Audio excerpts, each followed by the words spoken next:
Eu sou Jorge, cadete do 2º ano, e venho hoje compartilhar com vocês um pouco sobre o segredo de ser um homem segundo o coração de Deus.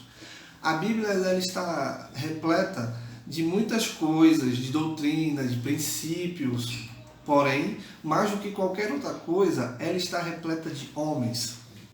E este é o método de Deus, seu método escolhido, seu principal método de fazer conhecido os homens que se relacionavam com ele, com os quais eles se associavam e trazem características distintas vistas.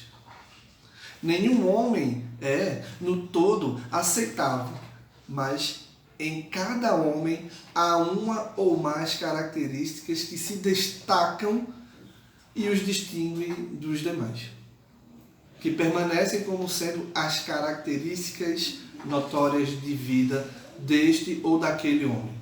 Tais características distintivas representam o pensamento de Deus, representam as características propriamente do próprio Deus, que tem se esforçado em desenvolver, motivo pelo qual ele colocou as suas mãos sobre determinados homens. Assim, falamos muito também da fé de Abraão, da mansidão de Moisés. Cada homem possui uma característica e trabalha nela, e característica trabalhada nele e desenvolvida nele. Quando você pensa no homem, a característica dele está sempre em evidência em sua mente. Um dos homens mais conhecidos por todos nós cristãos, como sendo o homem segundo o coração de Deus, é Davi.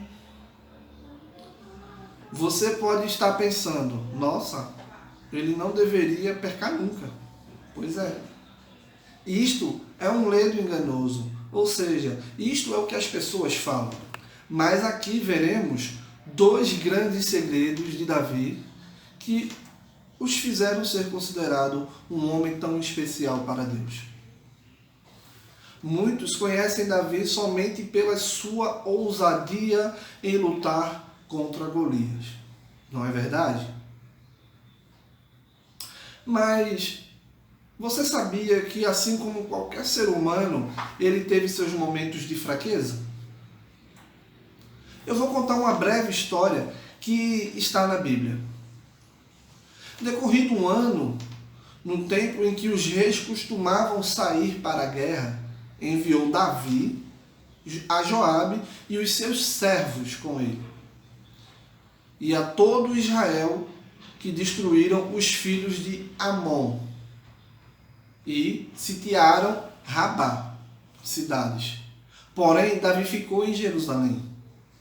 Uma tarde, levantou-se Davi do seu leito e andava passeando no terraço da casa real. Daí, ele viu uma mulher que estava tomando banho. E ela era muito formosa, era muito bonita. Davi mandou perguntar, quem era ela? Disseram-lhe, é Betseba, filha de Eliã e mulher de Urias.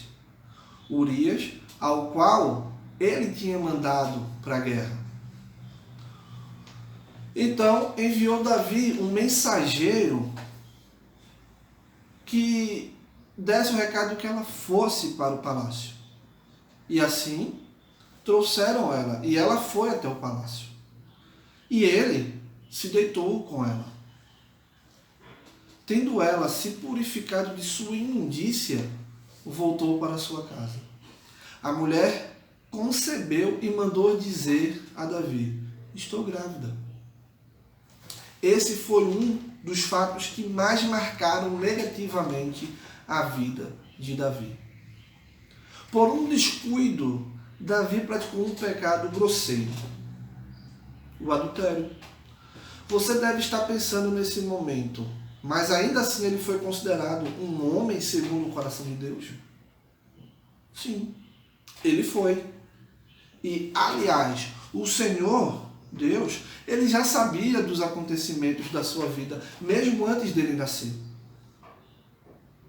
Após tal fato na vida de Davi, Deus enviou Natã, para confrontá-lo sobre o pecado que ele havia cometido.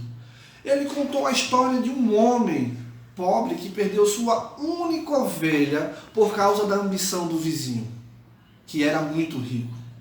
Davi, enfurecido, imediatamente ordenou que castigassem o homem por sua maldosa atitude. Porém, Natã disse: você é este homem. Ele o acusou de pecar contra Deus e contra Urias por roubar sua única mulher. Apesar de contas, Davi tinha um harém. Era natural para os reis. Mas ele roubou a única mulher de um soldado, de um servo leal que estava com ele. Então Davi disse a Natã: pequei contra o Senhor. E então eu vou contar agora os 2 segredos de Davi, porque ele era tão considerado o grande homem. O segredo de Davi o primeiro é que ele confessou o seu erro por meio de Natã. E o Salmo 51 descreve o profundo remorso e tristeza de Davi para com esse pecado que ele cometeu. E o segundo segredo de Davi, além de reconhecer o seu erro, ele voltou a Deus com o coração quebrantado e arrependido. Assim como Davi, todos nós estamos sujeitos a pecar. Mas saiba de uma coisa: somente confessando os nossos pecados é que seremos limpos e nos tornaremos um instrumento preparado para ser usado pelo Senhor. Se confessarmos os nossos pecados, Ele é fiel e justo para perdoar os nossos pecados e nos purificar de toda injustiça. E isso está em 1 João 1:9.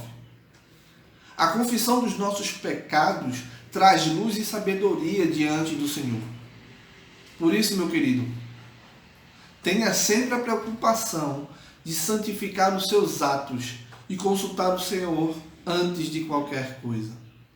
Exercite a prática de conversar com Ele por meio da oração, e grandes coisas Ele mostrará a você. E assim fará de você alguém segundo o coração dele. E sempre que for decidir fazer algo, tenha a prática de fazer as perguntas antes. E eu gostaria que vocês também pudessem discutir essas 5 perguntas que eu vou fazer para você. Jesus iria comigo a esse lugar? Jesus faria o que eu estou fazendo? O que é ser uma pessoa segundo o coração de Deus? Por que eu devo me esforçar para ser um homem segundo o coração de Deus? Se eu fui escolhido por Deus para estar aqui, eu não sou um homem segundo o coração de Deus? Que vocês possam refletir nessas 5 perguntas e debater entre vocês. E que Deus os abençoe. E eu espero ter ajudado nessa comunhão de vocês, nesse momento de estudo. Como mais uma vez eu falo, que Deus abençoe. Um grande abraço. Tchau.